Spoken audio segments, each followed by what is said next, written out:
morning, everybody. Is the mic on? The mic's not on. It's on now? A bit closer. Okay, good morning, everybody. Welcome. What a beautiful morning. 10 degrees, double digits. So welcome to those of you in the room and to those of you in the comfort of your home office or work office joining us online. My name is Julianne Buchanan. I'm a member of the WorkCover Tasmania Board, and it's my great pleasure to be your MC this morning.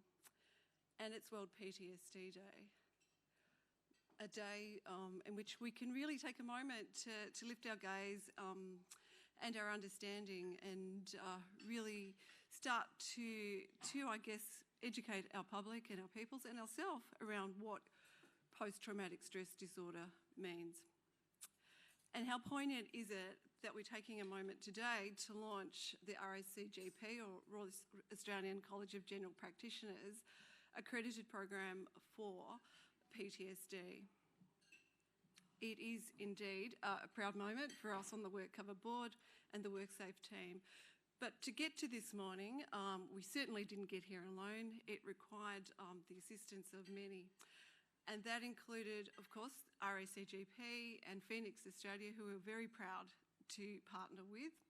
It also took a number of subject matter experts and, of course, GPs themselves in terms of informing the program.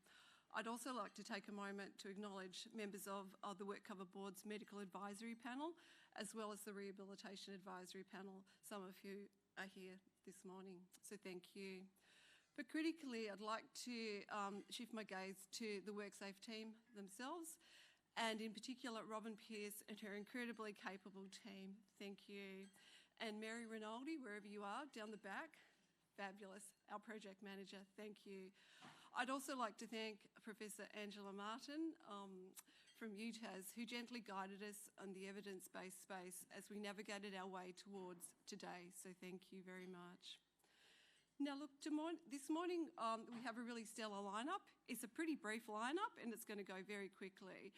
I think we'll have an opportunity to hear from the strategic perspective when Robin takes the stage, and critically from the lived perspective when Ian and Rachel take the stage.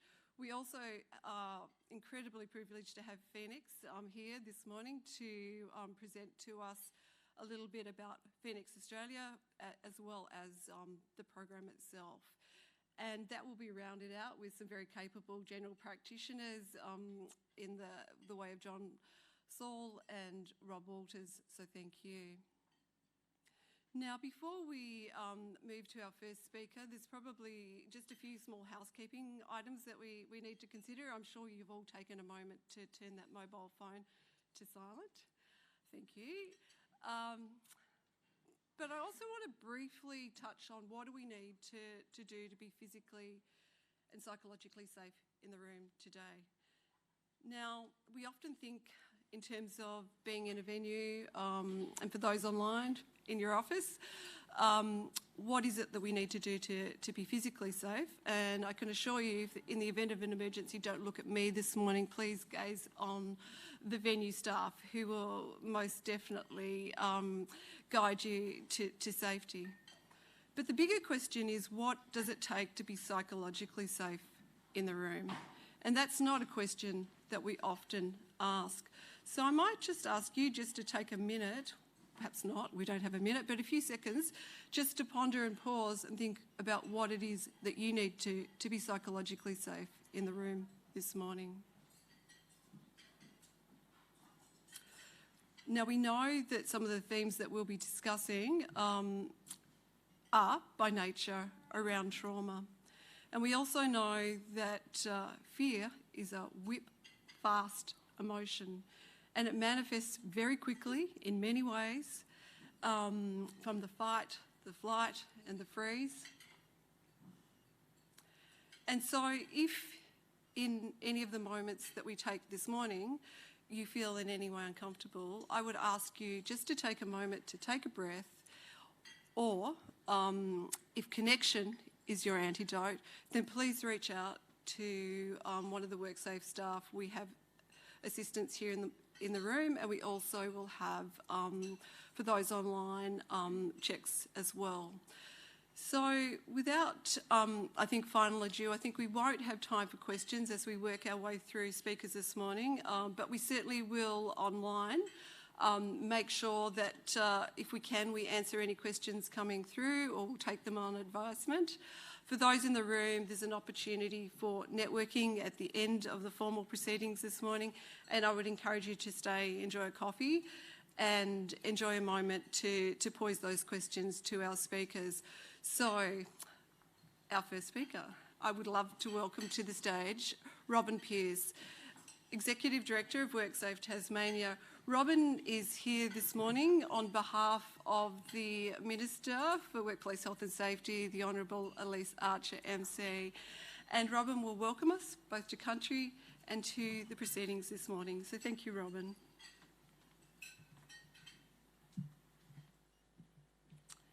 Thank you, Julianne. And look, it's a pleasure to be here on PTSD Awareness Day on behalf of the Minister for Workplace Safety and Consumer Affairs, the Attorney General, Elise Archer, and to launch this really important program, which is the RACGP Accredited PTSD online training program. As we start, I want to pay my respect to the Palawa people and their elders, past and present, who are the traditional owners of Lutruwita, Tasmania, the lands on which we meet today, both in this beautiful room and for a lot of our online guests as well. I want to acknowledge today's Palawa people as the custodians of this land, including any Aboriginal people who are here today. And today we're talking about PTSD. It's a disorder that arises from exposure to traumatic events in large effect. And on this PTSD Awareness Day, I think that it's particularly important that we recognise the intergenerational trauma experienced by Tasmania's Palawa people and its impact on their health, on their social and economic disadvantage. I hope that the program that we're launching today may also support medical practitioners as they are assisting Tasmania's Aboriginal people living with PTSD that's been caused by intergenerational trauma. So this program is more than just about PTSD as it affects people who may have been injured at work. It is going to support people who may suffer from PTSD from other events in their lives as well. I want to welcome and acknowledge Gina Webster, who's the chair of the WorkCover Tasmania board, as well as board members Dr. Rob Walters, Jessica Munday, and of course our MC for today, Julianne Buchanan. The PTSD training program is an important initiative of the WorkCover Tasmania board, and the fact that it's been accredited by the RACGP really gives it an emphasis on how it's going to assist with the continuing professional development of general practitioners within Tasmania. The program will provide GPs with contemporary and evidence-based information to assist them in supporting their patients with PTSD, and the training is particularly relevant for those persons whose PTSD is work-related. And just to give you a little bit of a sense of why. So in the last 10 years, between 2012 and 2022, there were 376 claims reported as PTSD across 59 different occupational groups within Tasmania. And that's an average of about 34 claims every year. But the number of claims are increasing. This financial year alone, to the end of March, there have been 58 PTSD claims that have been recorded. And our claims data shows that the main cause of PTSD injuries were exposure to traumatic events, but also work pressure. It's not surprising that, on average, 72% of PTSD claims that have been reported are within the Tasmanian State Service. And particularly, we've had some important reforms where PTSD is considered a presumption as to cause of disease in public sector workers, and that means that we're getting a lot more reporting that's happening within that industry sector. The main causes of the recent claims for PTSD in the State Service are, again, traumatic events and work pressure. So we see that consistency, and it's largely with most of the claims occurring within the police service and ambulance workers. Now, I worked for emergency services for nearly 20 years. And when I started my career in that industry, we really didn't talk much about PTSD. It wasn't a condition that was diagnosed much, nor was it a condition that we talked about very much.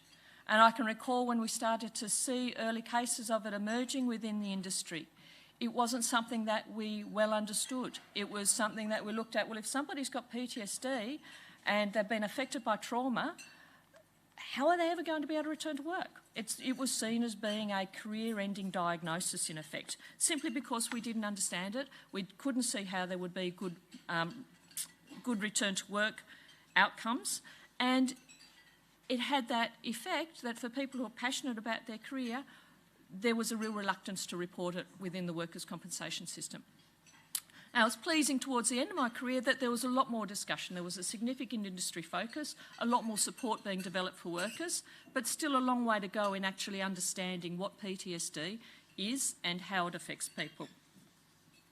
So we all need to build our knowledge and understanding of PTSD, be we employers, workers, insurers, rehabilitation providers, and importantly, our general practitioners and medical practitioners. So this training program is a direct response to a review that was of workers' compensation provisions relating to PTSD that was undertaken by Dr. Jacqueline Triffett and Stephen Carey, and it's great to have Dr. Triffett in the room with us today, and so thank you to Dr. Triffett for the work that you did in this important area. I want to recognise the value of their work in highlighting improvements that needed to be made within our system. The review identified that there was a range of administrative changes that needed to happen that were aimed at building capacity, building our knowledge and understanding of PTSD, at destigmatising mental health issues more generally, and focusing on changing workplace cultures. So there were specific opportunities that were identified that included, looking at specialised professional development for general practitioners, insurers, injury management personnel, as well as further mental health education generally. Importantly, also improving our data collection and recognising that mental health injuries are often secondary to a physical injury as well. So the board is funding work to achieve improvements in all of these areas, and that brings me to this particular program that we're launching today. We need to recognise that PTSD and other psychological conditions are different to other diseases and injuries in that they can be difficult to diagnose and they can be secondary to that initial injury. And similarly, the workers' compensation system can be daunting. It can be challenging and a stressful process, particularly if the claim is mental health related. Those claims that are less visible tend to be those that are longer to resolve and longer to achieve a return to work for injured workers, and that goes for our mental health injuries as well as it goes for musculoskeletal disorders as well. So while focused at GPs, this training will be equally of value to rehabilitation providers and insurance management providers, insurance management coordinators, workers' compensation professionals, and any others that have got an interest in building their understanding of PTSD. So I'm pleased to launch the PTSD training program for general practitioners today. As Julian has said, I want to really recognise the investment that's been made by the board in providing this important opportunity and the passionate interest that we've had from the medical practitioners and sector in the development of the program. Also want to recognise and thank Mary Rinaldi for her hard work in this area, Dr. Angela Martin for her guidance and assisting us in pulling together the whole program of work we're doing in PTSD, as well as Phoenix Australia and the RACGP for partnering with us in this important work. It really does put a stake in the ground that's signalling the positive work that we can do collaboratively to uplift capacity and capability when dealing with workplace mental health issues. So thank you for your attendance today, and I encourage you to have a look at the program and spread the word with medical practitioners within your circle of influence to come on board and take up learning and more about this disorder. Thank you.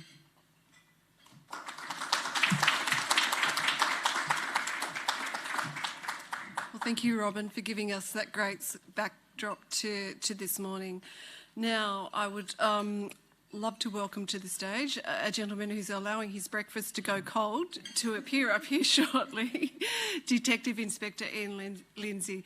Ian is one of two speakers this morning who is generously here to share their lived experience with us. So thank you.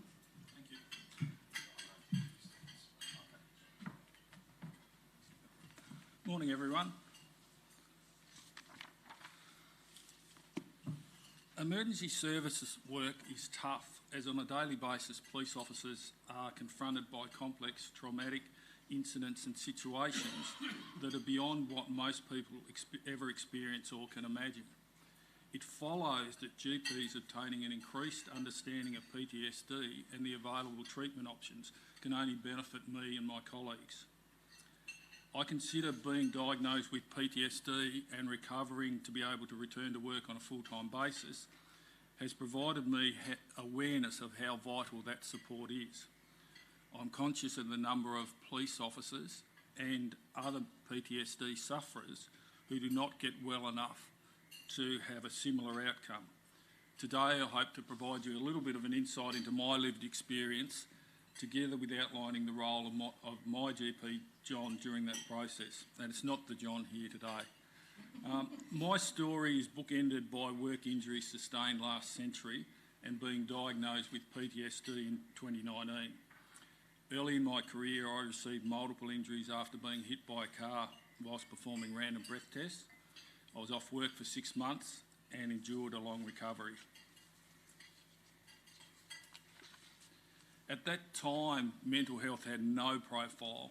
There was no return to work program, so basically you just got on and recovered as best you could, with support predominantly from your family and your colleagues. When I returned to work, there was no sophistication as to what position you were placed to. It was essentially based on your physical capacity or incapacity, as the case may be. I was fortunate that the inspector in charge of a newly formed area gave me a position. Whilst I mentioned that there are no formal structures, I also found that good people find a way to support you irrespective of that.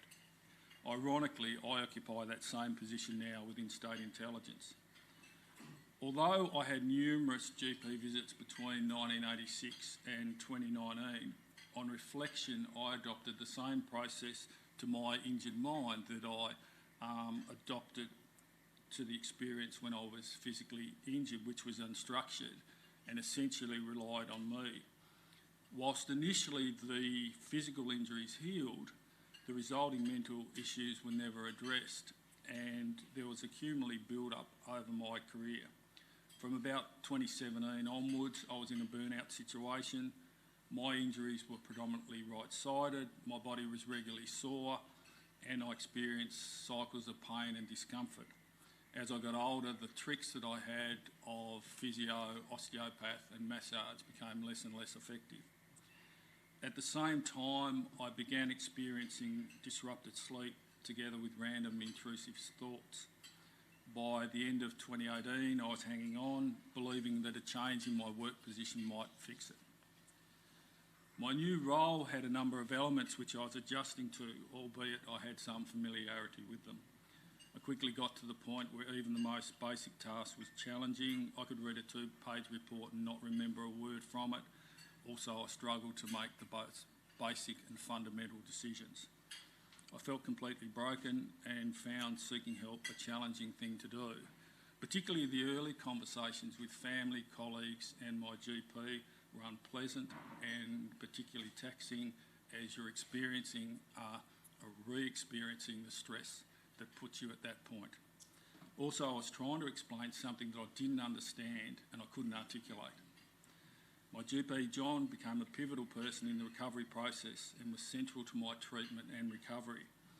In my opinion, John made key decisions regarding my return to work. This process happened over a period of 22 months, was initially graduated prior to a full-time return to work. I was recently reminded by a colleague that my initial response to medication was that I could get better without it. There is probably no need to tell this audience that GPs regularly treat patients armed with information from the very well-qualified Dr. Google. I was an early person within my agency to publicly acknowledge my PTSD struggles and diagnosis. Unconsciously, since my return to work, I have found meaning in sharing my own experience and supporting colleagues suffering a mental health problem. Our discussions always include the important role of the GP during that PTSD journey. The Wellness Support Directorate within the Department of Police, Fire and Emergency Management was created in August 2019 and was very successful in putting the person at the centre of the wellbeing program. In 2022, this led to the agency's workers' compensation team being moved to the Directorate with a similar emphasis to put the client at the centre of that process. A focus on putting people and their families at the centre of decision making has been a key reason for its success. With an increased number of workers' compensation claims within our agencies, it is recognised that greater GP awareness is central to the provision of care to our staff. Consequently, the training package being launched today is a wonderful initiative. My long policing career means I'm 15 months away from retirement, and I am counting down the days. My simple aim is to enter retirement mentally and physically fit. Thank you.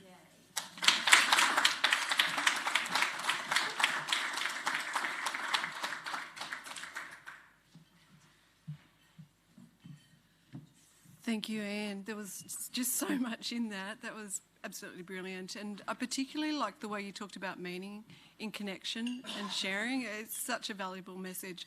So next to the stage, I would love to welcome Rachel Needham, also to share her personal experiences.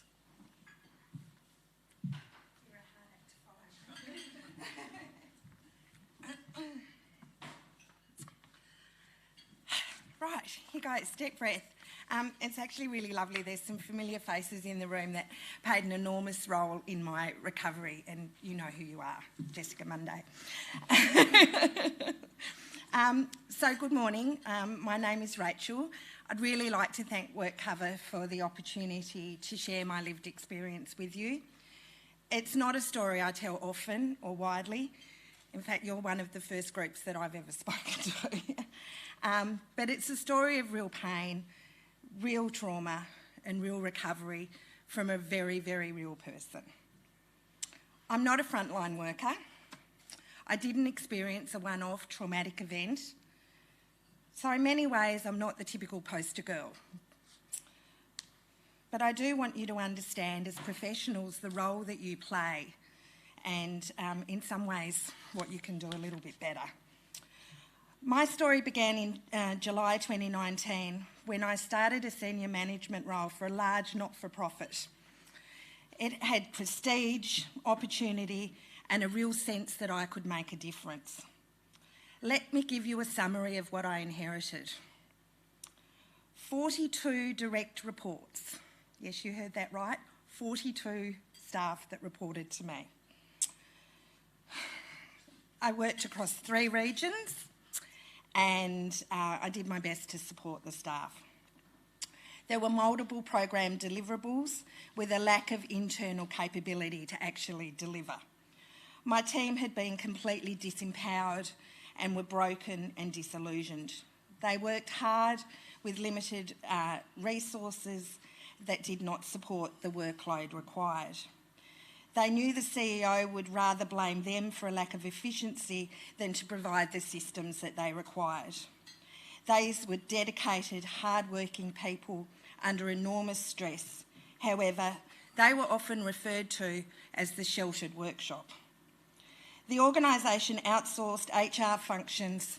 The external HR consultant often gave me advice and then changed her mind after I had actioned it.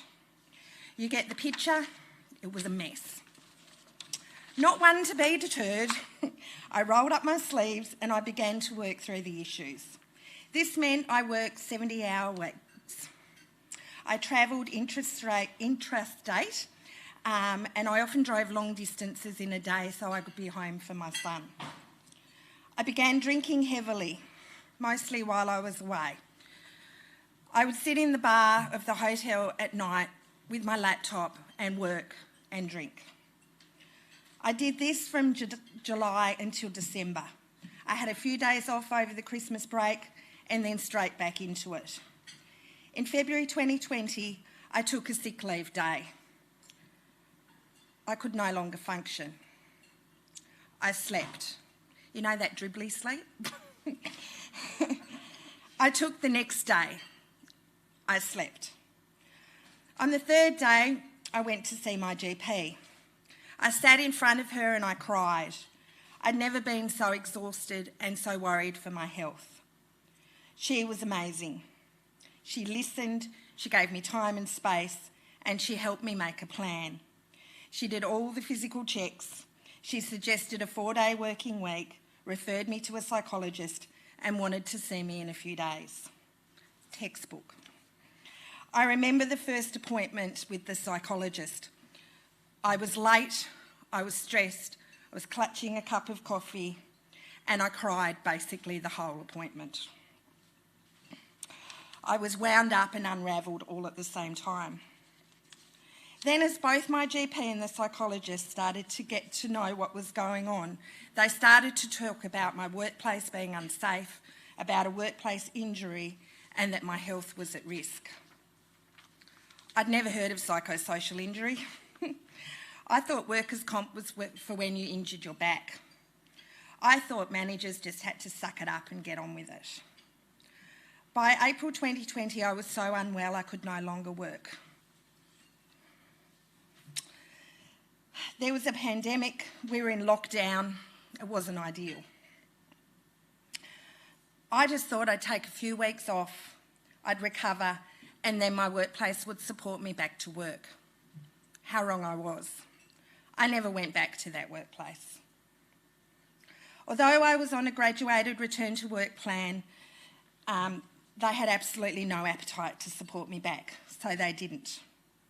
I won't go into the details with you, it's really painful. I will tell you that I tried for 6 months. 6 months I tried to return to my job. By now I was experiencing anxiety, panic attacks. I won't name the organisation, but they're heavily branded. So whenever I would see their branding in the community, I ran like Forrest Gump. I had a lack of sense of self, no self-confidence. My sleep patterns were all over the place, relationship breakdowns. I wasn't a lot of fun to be around. Social withdrawal, because the big fear is if you're having panic attacks and you do that in a social setting, you don't go out, you just avoid it. These symptoms were not because of overwork, poor workplace culture, poor systems of work, or poor job design. These were as a direct result of my trying to return to work and how that was handled. It was decided that for my recovery, and now my secondary injury, I was unable to return to that workplace safely. At this point, I had completely lost my purpose. There's no doubt that psychosocial injury is really new territory. So many times I said, I wish I had broken my back. You may well ask, what about the return to work plan? What about the rehab provider? What about the GP workers' comp certificate? These are really good questions. I want to give you a few takeaways from my experience. GPs, I understand the complexities of the appointment. You have the patient, the rehab provider, certificates to complete and paperwork. But can I please ask you to stop, look, listen, hear and seek to understand what's going on before you complete any paperwork. It takes a lot of time and energy to explain what's going on. And like your story, I didn't have the language. I didn't have the words to put to, so how do you feel? Shit was about all I could come up with. So please take that time. In my opinion, I think appointments, workers' comp appointments for psychosocial injury actually need more time allocated to them. So I could ask any of the powers to be, that would be it. Advocate with for your patient with the rehab provider, but please don't talk about them in front of them.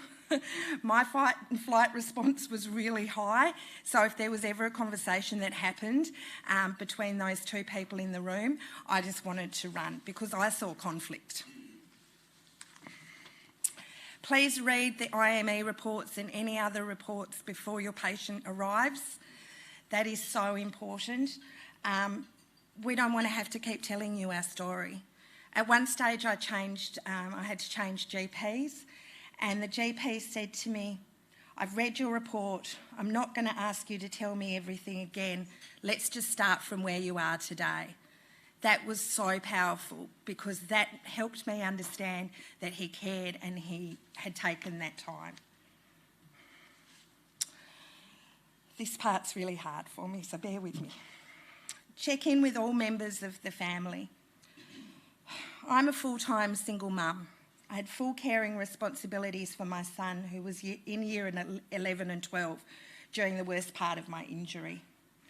My son saw the worst and he feared the worst. He took on a level of responsibility that he shouldn't have had to. He would make me promise that I would pick him up from school, that I would be there. When my claim settled, he was ready to seek support, and we found him the most incredible psychologist to work through everything. But in hindsight, he'd really needed help at the time. He was essentially my carer. Make sure the duties that are assigned on the workers' on the return to work plan are meaningful and purposeful for the person.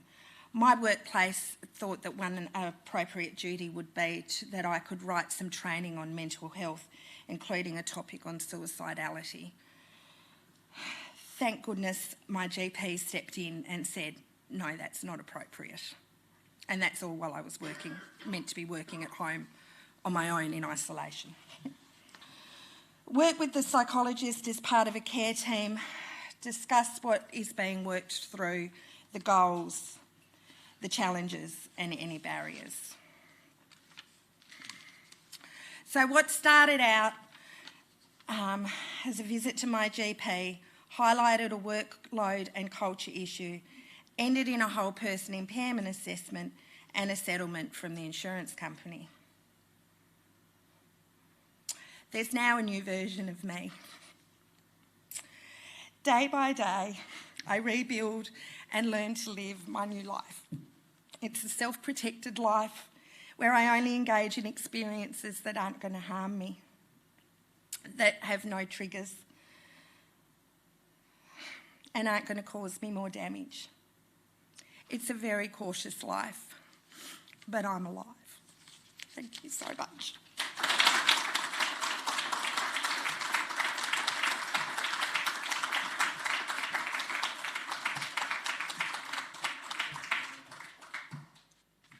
Thank you, Rachel. That was amazing too. I just want to pause for a little moment and just reflect on what it would take to get up on stage and to share in the way that Ian and Rachel have done this morning. It really lays open a soul. It places you in a position of risk, uncertainty, emotional exposure, as Brené Brown would say, vulnerability. And it's the ultimate act of courage and leadership. And I thank you for that, because you've done that in order for us all to learn and benefit in a safe space. So thank you so much. Our next presenter, Associate Professor Leanne Humphreys from Phoenix, Australia. I haven't met Leanne before, but I'm hoping I'm looking for and finding the right person in the room somewhere. Leanne is the Director of Workplace Training and Workforce Development, and I'm wondering where she is. Right there, on screen. Okay, thank you. A little note to the MC. I didn't realise you were going to be on screen, but thank you so much, Leanne. There you are. Good morning. Good morning, everybody, and thank you very much for that. And I just wanted to acknowledge Ian and Rachel's input there. That was very brave and really helpful. So thank you very much. It's great to be with you here this morning, albeit remotely. I would actually love to be with you in person. I haven't been to Tassie since before COVID, so definitely looking forward to getting down there again. So yes, I'm Leanne Humphreys. I'm an Associate Professor with Phoenix, Australia, the Australian National Centre of Excellence in Post-Traumatic Mental Health, which sits in the Department of Psychiatry, University of Melbourne. And our goal is to improve mental health outcomes for the 75% of Australians who experience a potentially traumatic event. And we do this through research and policy and educational initiatives. So firstly, I think it's such a good thing to stop and mark the launch of this e-learning initiative. It's a really significant piece of work, and it's been a terrific collaboration with our working group and the WorkSafe team.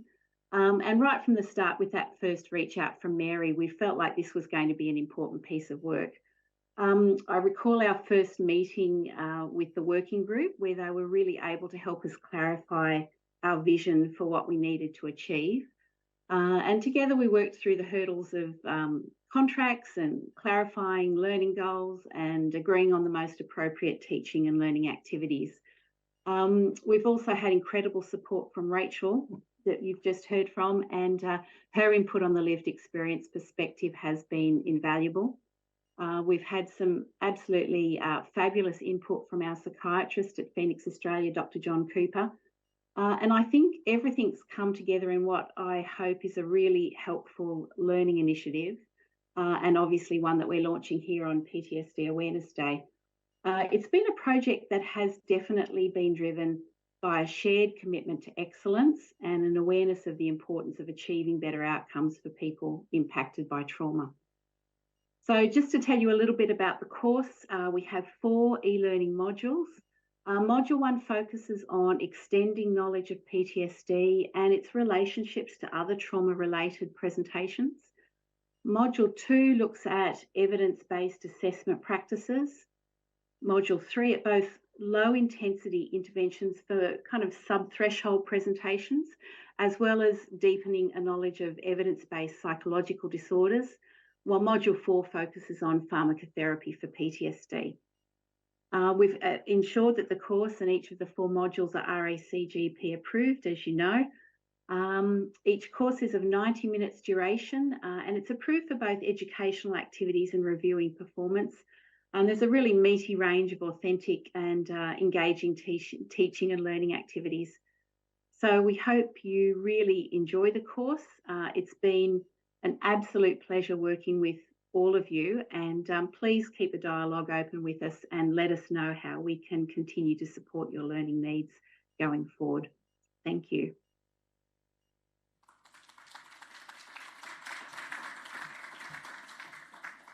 Well, thank you to Leanne. So our next speaker, I would like to invite to the stage Dr. John Saul. John is a member of the WorkCover Board's Medical Advisory Panel and President of the Tasmanian AMA. So thank you, John, for joining us this morning.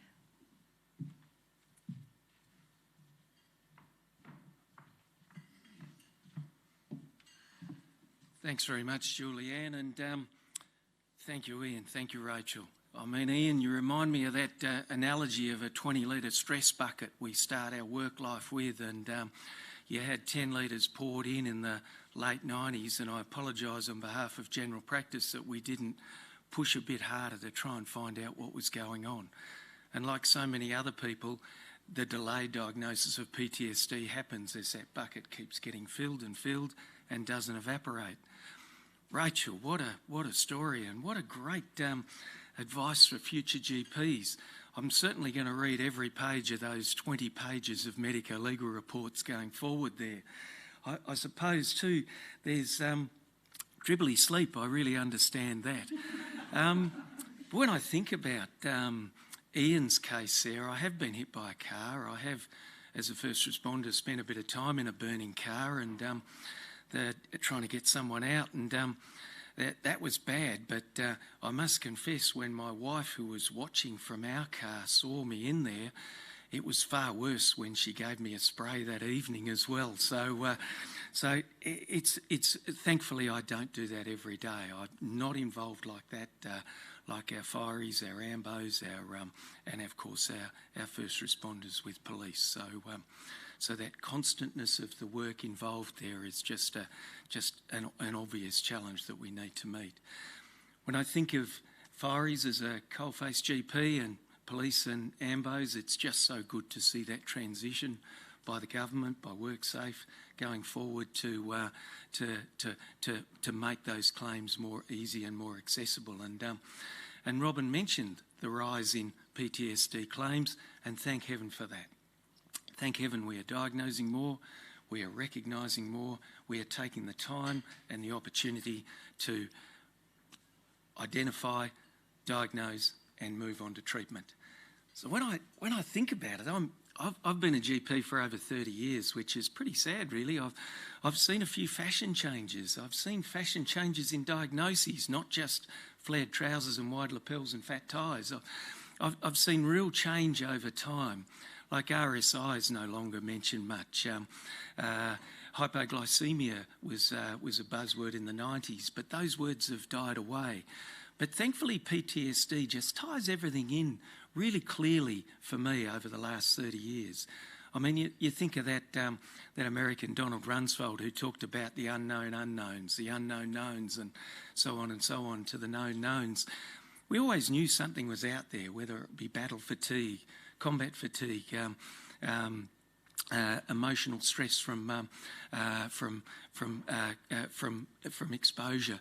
And having said that, my son did remind me when he was watching, I think it was Life Noggins on YouTube, that 90% of PTSD does not happen happens outside the military. So when I look at it, motor vehicle accidents is up there. Assaults, of course, are up there. Disasters with bushfires and floods are certainly there. And probably an opportunity to talk about the health impacts of climate change here, but I'll regress from that one because that could take all day as well. But when I also think about it, I also think of family experiences where, I mean, why did my grandfather, who was in the artillery in World War I, never sleep in the same bedroom as my grandmother? Why did he always smoke and drink on his own in another part of the house? Why did Uncle Fred, who did the Middle East and New Guinea, why did he have his first heart attack at 43 and die from heart disease at 66? We look back and an old wise GP once said to me, why do these veterans die 10 years earlier than what they should? We just don't know. But they were wise words. And then PTSD sat in the unknown unknown basket or the unknown known basket.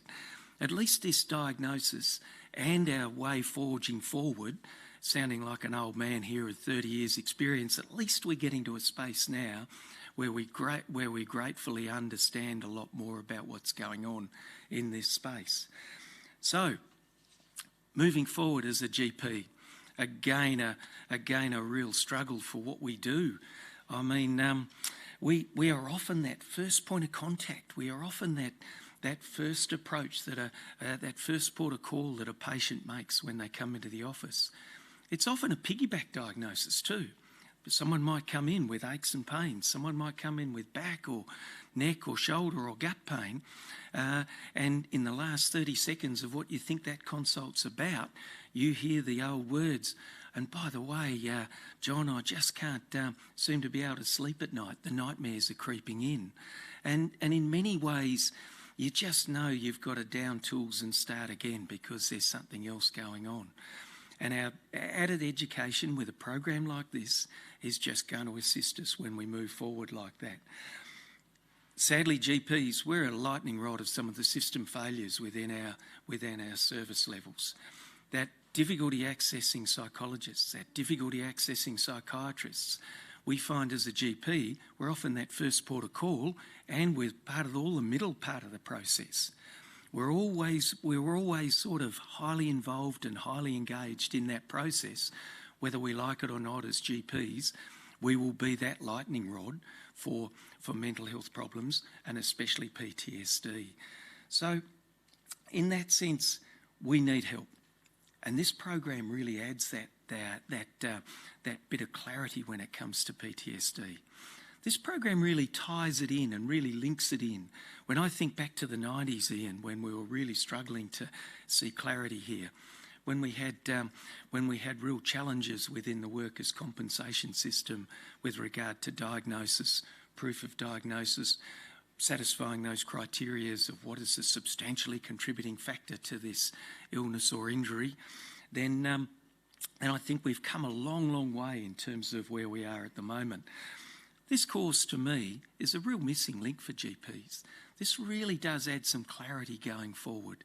It adds a bit of clarity and common sense to the muddy waters that surround so many mental health problems.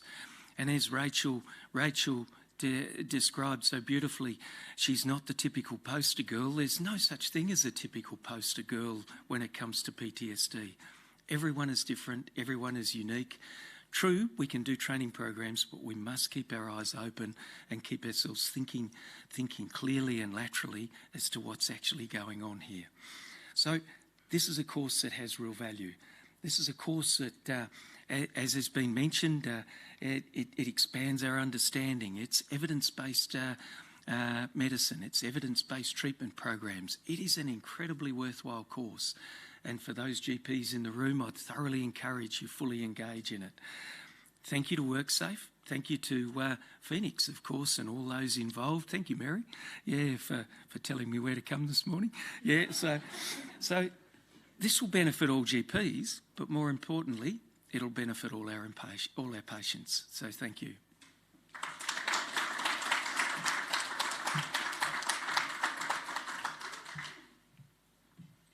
Thank you, John.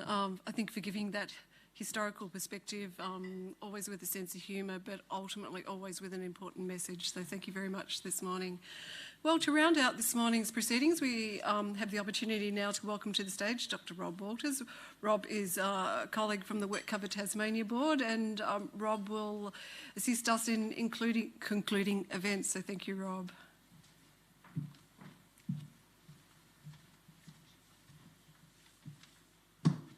Thank you very much, Julianne, and thank you everybody for giving me the opportunity to have a brief word about this initiative. Can I acknowledge my fellow board members, Jess and Gina and Julianne, who are here today. What does the WorkCover Board do, you might well ask? Well, I'd like to think you know roughly what we do. And that is that we aim to reduce work incapacity due to work-related injury and illness, and to help workers return to work as quickly and as seamlessly as possible. We also monitor, report and improve the system, if you like, the work health and safety system.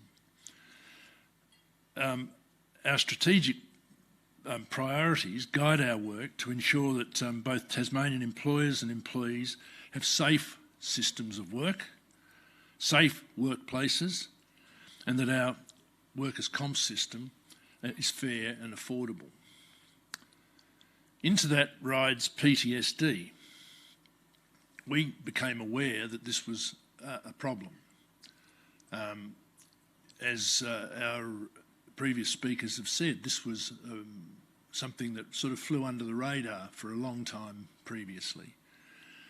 But we had the foresight, we'd like to think, at the board of appointing Jackie and Steve Carey to do the Carey-Triffett review, and that highlighted that one of the problems was the knowledge of general practitioners with regard to this subject. So we partnered with Phoenix and the college to produce this online system the training program that we're here to celebrate today. Part of what we do in general practice is we have to go through what we call CPD, continuing professional development. And so this fits beautifully into that niche, because we're required to undertake certain projects and certain education programs, and this has been sculpted to fit within that, and so that should be attractive to general practitioners as well. I'm a GP who, like John, has been around the block a few times in general practice, and for about 30 years I actually, as part of my role as a GP in Hobart, ran the medical centre at Anglesey Barracks. I was a reservist for 40 odd years too, as a medical officer within the Defence Force. And so I can very clearly remember right back in the 80s, when, as Ian and Rachel have clearly demonstrated, that this was something that we sort of were hearing a bit about. There were a couple of psychiatrists who had a bit of interest in it in the Defence Force, but that, to be honest, was about the level of the knowledge of PTSD, and it has developed an awful lot since then.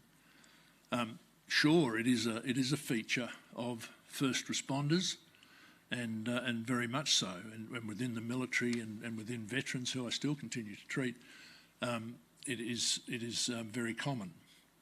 But as we've heard so ably from Ian and Rachel today, it can occur within the workplace, and it can occur in all sorts of forms. Thus, very difficult sometimes for a general practitioner to recognise it.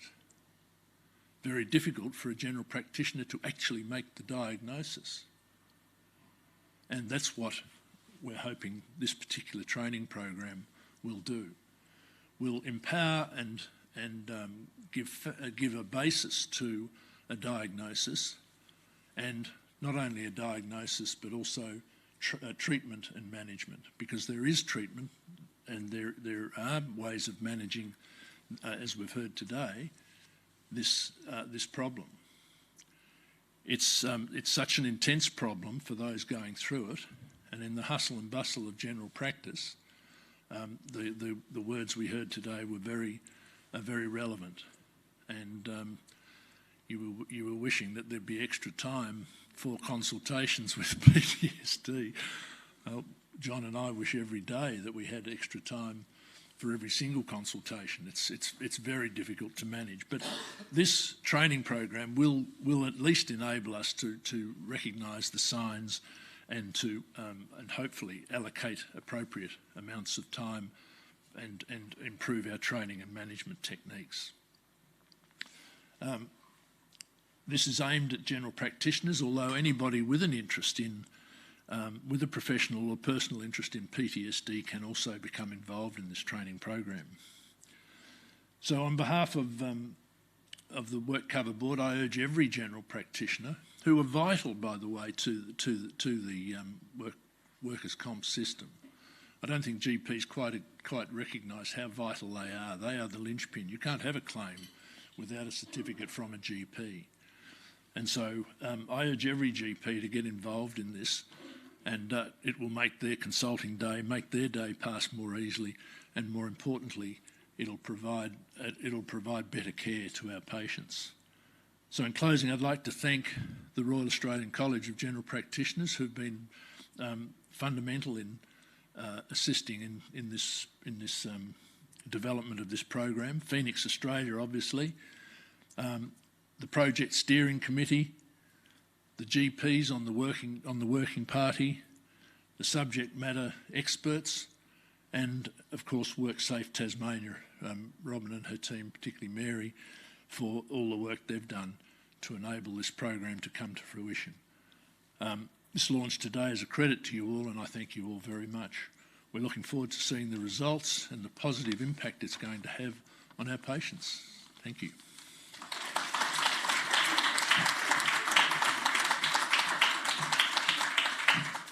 Thank you, Rob.